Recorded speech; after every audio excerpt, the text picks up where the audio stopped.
Welcome to the counterpart of the best movies ever made list as chosen by random people. And now, we move on to the opposite. What many people consider to be, in their opinion, the worst movies ever made.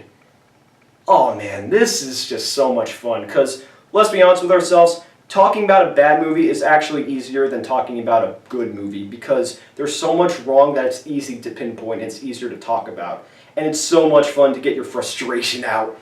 And that's why I asked you people, what do you also consider some of the worst films ever made in the history of mankind? And yes, I still consider Fateful Findings to be the worst movie I've ever seen. And believe me, I am never changing my opinion anytime soon. That film to me is still absolute garbage. Never watch it. It used to be movie 43 now that I think about it. But with that said, it's time for everyone to give their own thoughts. So, sit back and relax and hear different points of view from different people yet again. Starting off with my dad, he says that the worst film ever made was The Matrix.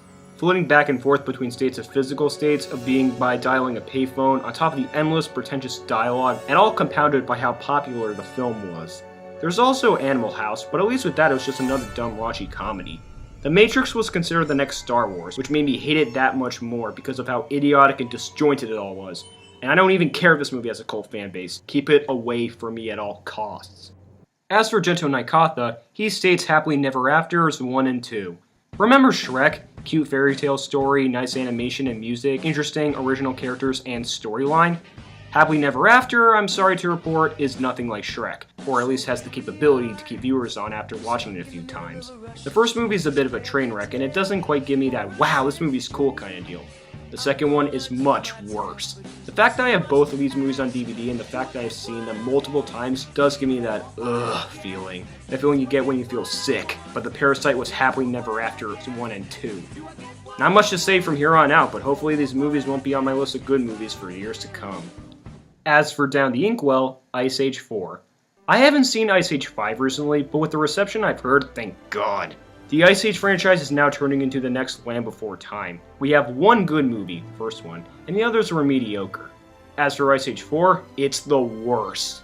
The plot is so lazy because it took the same plot of Ice Age 2. Our three main leads are separated from the group because the ground below them broke due to the world changing, and now it's up to them to find their way back while trying to survive. Sound familiar? The characters are forgettable, with the exception of Scrat. The animation is decent, but nothing special, and it's just another unnecessary cash grab sequel. Honestly, I don't blame Blue Sky for this, considering the fact that they're running out of ideas for Ice Age sequels, but either way, the sequel sucks. Avoid it!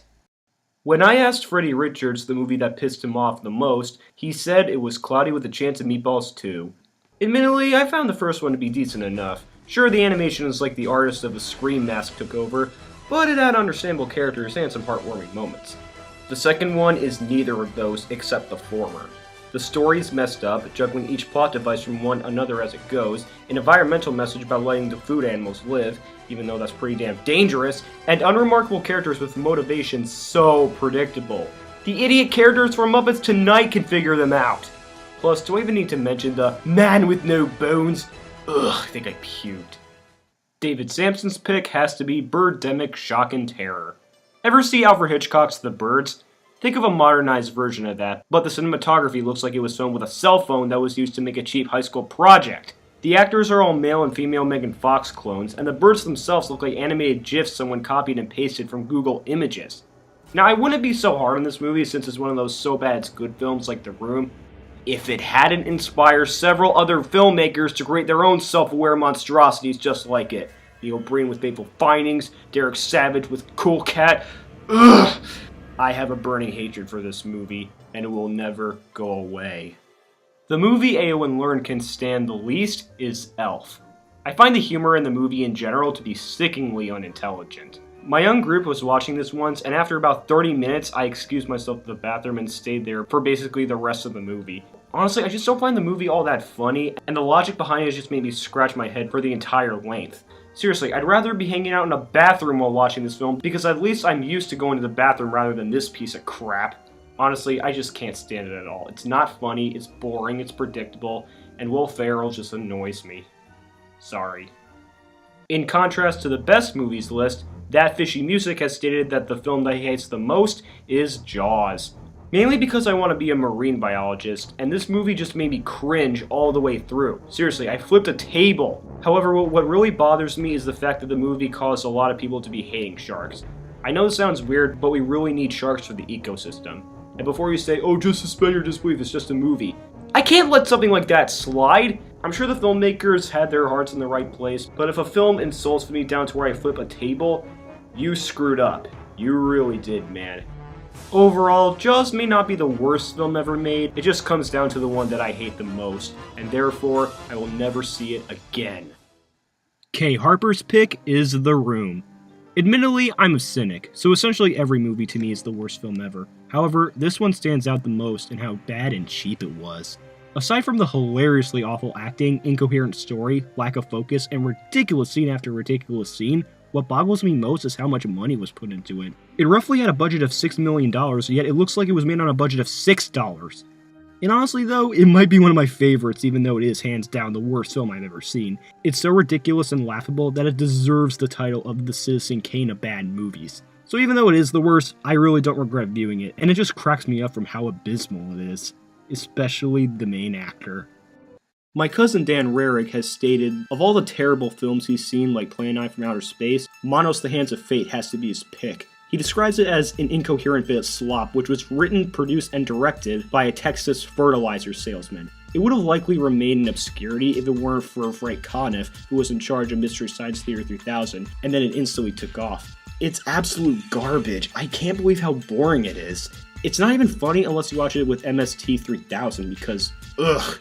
Yeah, there's literally no reason to watch this. It'd be better if you just slammed your head repeatedly for 30 minutes, because at least then you'll leave more of an impact on yourself than Manos the Hands of Fate left any sort of impact on cinema.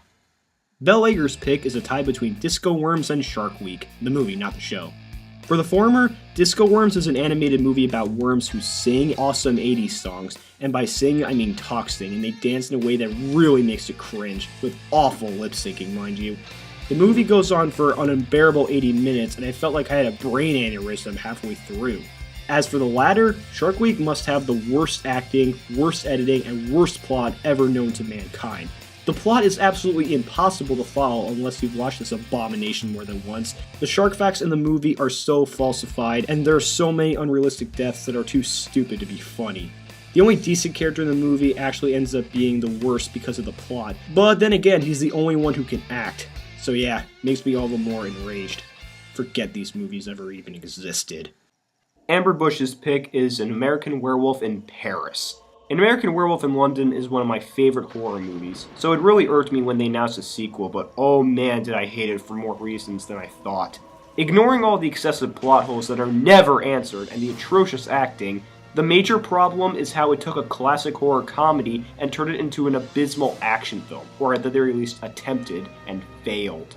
They also tried making CGI, and considering how superior the makeup in the first film was, it doesn't even feel like they tried here. It barely even looks like a legitimate werewolf! Whoever was given the licensing for this film should be fired. And now, to wrap it all up, Noah Frank states that the absolute worst film he has ever seen is Time Bandits, a critically acclaimed film from Terry Gilliam. In his words, the movie is positively bizarre in every possible meaning of the word, and I mean that in a bad way. From random divine beings to random settings to the main character's parents seemingly being killed at the end for a sequel that will probably never be made, they're gone. This movie is without doubt the weirdest combination of vaguely related scenes ever filmed. I'd rather return this movie to the hell it came from than return the map. Seriously, this movie needs to be erased from the very fabric of human history. It still remains the worst movie of all time, in my opinion. And now, for some dishonorable mentions. Similar to the last list, these were mentioned, but they weren't really given much of an explanation. Or they were just mentioned and that was it. And they are as follows. Plan 9 from Outer Space, Battlefield Earth, Gigli, John Wick 2, The Pallbearer, Breaking the Waves, Who is Killing the Great Chefs of Europe, Troll 2, Eyes Wide Shut, Bedtime Stories, and Trailer Park Boys Countdown to Liquor Boys? Okay, must be getting a case of deja vu right there. And thus concludes those two videos. I hope you guys enjoyed these and you got a new perspective from different movies from different people. And just keep this in mind. Those are their opinions. If you disagree, that's great, but They definitely gave you good insight on what they love and what they hate. And I hope to do this sometime in the future. Please contribute to this. And until next time, see you guys later.